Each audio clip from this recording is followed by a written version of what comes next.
one final question. What advice would you have for a high school senior? And I'm assuming that high school senior who is interested in music, or maybe not interested in music, but generally.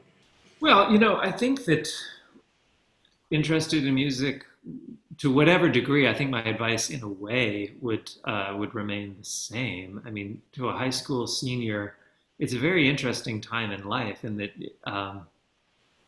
it can feel very busy and it can feel like sort of the end of something, but both of those things are wrong. In that unfortunately, one of the realities of life, and this ties in very much to what I was saying about learning how to be efficient. One of the realities of life is that it doesn't you don't get less busy. I mean, maybe when you get old, you get less busy. I don't know yet, but life continually gets more busy, and in certain ways more challenging. It doesn't mean that it's not as fun. It's in many ways more fun, but with the time that you have now, um, don't waste it. Enjoy every minute of it with whatever it is that you're trying to achieve. The end of high school is a special time, and if you are really interested in music, make the most of it. The capacity for learning that we have as young people is so wonderful. Set challenges for yourself, set goals for yourself.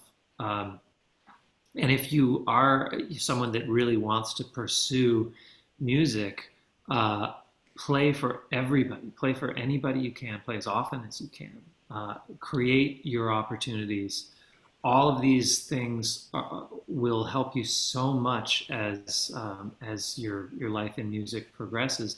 And the other thing is, if you're confused about just how much you want to do it, if you're really not sure it's the right move for you to be putting so much time and effort into music, if maybe that's not the future for you, I would just say that I've met a lot of people that studied music, and I've met a lot of people that have said, I wish that I had worked a little harder when I was young. I wish I had focused on it a little bit more. I wish I'd pushed myself a little bit more. I wish I'd taken it a little bit more seriously. I've never met anybody, and I'm talking about non-musicians here, but people that just studied music and then went on to something else. I've never met anybody who said, I really wish I didn't spend so much time learning how to play the violin or learning how to play the piano, or I really wish I didn't know how to play the violin. Have you ever met anybody who said they wished they didn't know how to play an instrument?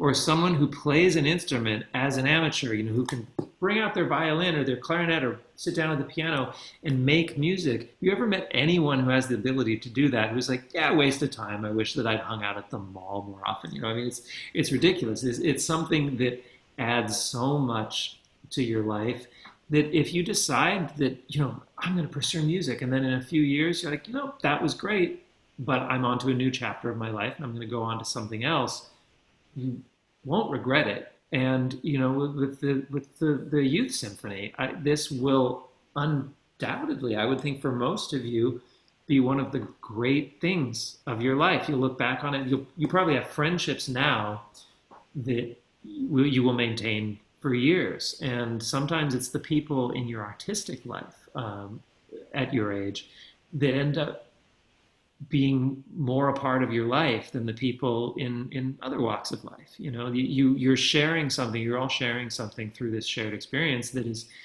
very special, that's unique, and that will continue to bond you for years to come. It's great fun when you're 20, 30 years away from the experience. There will be these reunions of youth orchestras, and these shared bonds are so strong. So I think just by virtue of doing what you're doing already, you're all on really encouraging paths.